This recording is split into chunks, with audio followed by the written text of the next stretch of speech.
आधार card रे आसीगला एक बड़ घोषणा जदि आपण मानकर आधार कार्ड रही तबे एक खबर आपण जानि रखिबा निहाती जरूरी नचेत आपणकर आधार कार्ड केउठी व्यवहार कले मध्य ताहा काम करिवो नाही एने सरकार तरफ जारी होला एक बड़ घोषणा जा आपण माने समस्त जानि रखिबा जरूरी जानि रखंतु जे मानकर आधार कार्ड 10 वर्ष रु अधिक होईची समानक आधार कार्ड को अपडेट कराइबा यहा मध्य कंपलसरी नचेत आपणकर आधार कार्ड मध्य अकामी होई पारे एहा छडा मागणा आधार कार्ड अपडेट करबा को चाहुथिले आपणक पई खुशी खबर पूर्वर आधार कार्ड अपडेट करिवार शेष तारीख 14 सेप्टेम्बर 2024 स्थिर कराइथिला किंतु वर्तमान यार तारीख वृद्धि कराइछि यूआईडीआई आधार मागणा अपडेट पई यूआईडीआई आधार रो मागणा अपडेट पई शेष तारीख बदलाई दैछि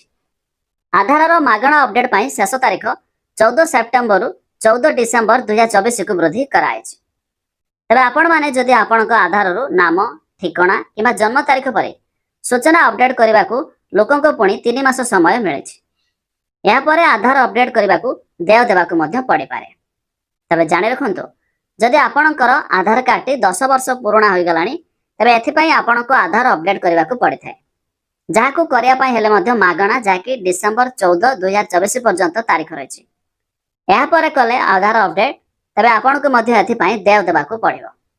जाकी आधार कार्ड तरफ आसिला एक बड़ घोषणा आपण माने जानिले सांगसाथी मानक निहाती भाव शेयर कर जणाई दिंतु जहाँकि समस्त लोक मैंने मागणार अपडेट कर डिसेंबर 14 पर्यंत समय रही।